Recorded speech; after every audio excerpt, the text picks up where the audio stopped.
understand this competency. What exactly is competence? Competence. So ability to do something well. You are capable of performing a task or job effectively.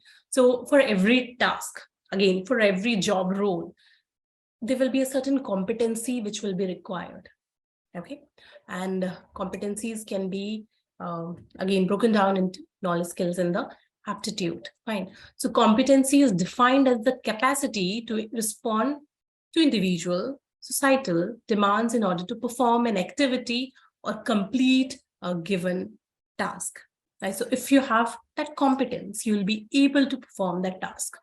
So they are developed through acting and interacting in both formal, informal, educational, or professional context, and require going beyond the mere reproduction of acquired knowledge. So it's, see, competence, the knowledge will not create the competence. If you have that knowledge, right, only the knowledge.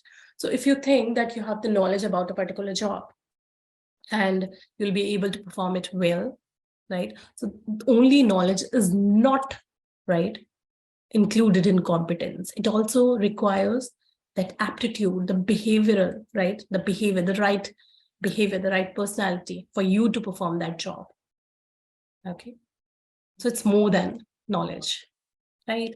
So as I said, that competency is made up of 3 elements. It's skill, how well you can do that practically. The knowledge, do you have the knowledge about like how, what to do, right? So skill is how to do, knowledge is what to do, all right? And then the attribute, or the, we can say the attitude, fine, which is related to the behavior. So a skill about doing something well, that is your ability to choose and perform the right technique at the right time. It's usually developed through training and practice. Yes. So skill, we definitely can say that there will be certain skills which an individual will have to perform that job. If the person is experienced, fine. And if the person is not experienced, then those trainings, fine, in any organization that helps, right, the individual to get well versed with that particular skill. So skill can be anything related to the task. Like if I talk about, like if we talk about any manufacturing industry, the skill can be running that machinery as well. Fine. Skill can also be how you are interacting to the customers. If it's a call center, if it's a BPO, correct?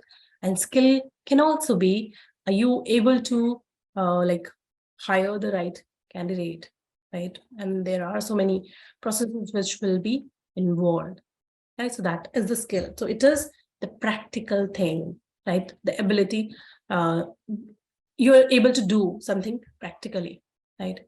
Then the knowledge is the information, you know, as I said, right? So the skill is how, and the knowledge is what. So if you have the knowledge about something, right, that this is how you have to do, this is what all you have to do, then only you'll be able to take it to the next skill, right, that level. So it includes the theories, the fact, the procedure, right? So you should be clear with all, you should have all these information, the different theories, different facts, and ability to apply this information in different situations, right? So skill is the application of the knowledge which you have. Okay. And then comes the attribute. So it's an inherent characteristic or quality and is often expressed through what do you think, do, and feel. So let's say if there is one candidate, fine, he has the knowledge, he has the skill as well, but he's he gets bored very easily. He is not able to concentrate properly. Fine. In that case, will he be able to perform the job effectively? No. So that is also very important, right? Having only the knowledge, only the skills will not make you that effective, that productive employee, right? So we need to measure this as well. So as I said, that knowledge during the interviews, we can ask questions. We'll know that yes, this person knows or not. The skills can also be measured easily, right? We can check that as well, right? And for this, the third element, we need all those tests, right? And see, still many organizations, they are not following it, but definitely then what's happening? The bad hires, the wrong hires. Okay, if someone has just got hired because of the knowledge and the skill, but don't have the right attribute, right aptitude, fine. So in right attitude. So in that case, again, the person will not be able to work that effectively, will not be producing the results which we expect from that particular position, right? Okay, then there are different levels of competence as well. Okay, different levels, like first is unconscious incompetence, right?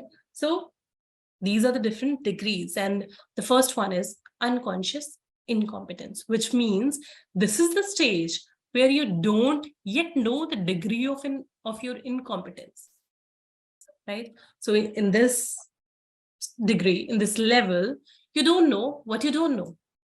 Okay, you still don't know about which all areas you need to, right, learn. You still don't know about that. Fine, you are unaware of all those things. Then once you explore and your self-awareness is there, right? So it means in the unconscious incompetence, you're totally not self-aware, right? That's totally missing. The self-awareness is totally missing. Then the second level, which is conscious incompetence, right? So as it says conscious, so here you are aware of what you don't know. Okay, you are aware. Now this level, you are becoming that self-aware, and you know that these all things I don't know, I need to, right?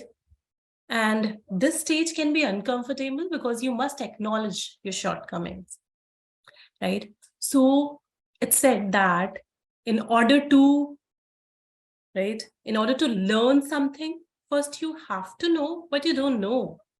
Then only you'll be able to learn, right? And just knowing it, that you don't know it, is not enough. You must admit that this is something I don't know and I want to learn, right? Then, right, that will be there. That learning will happen only once you admit it, that this is something which I don't know and I want to learn that. So the second level is conscious incompetence. All right. And then comes the next one, which is conscious competence, right? So here, what happens at this stage, you have learned and practiced enough to perform a task with a degree of quality and independence, right? So here, you are able to, like, let's say, if you take the example of driving a car. So here, now you know how to work, like how to use the gear, speed, right? And accelerator, brake, right? And clutch, how to use that, fine. And you can drive the car now. So at this stage, right, you can perform that task. Okay. Then comes unconscious competence. Here, right? So in the conscious competence, you will be very alert. You will be looking here and there. Oh, the car is coming. I have to take a right. I have to take a left. Okay, let's give the indicator. So you'll be, right? This is that stage. And in the unconscious competence, you are now so familiar, or you are so much competent in driving, that all of this is happening automatically, right? So you are now internalized the knowledge you need to perform a task and perfected your practical skills, right? So you can drive it without even thinking, right, that what I have to do. It's everything is just happening automatically. Is it clear?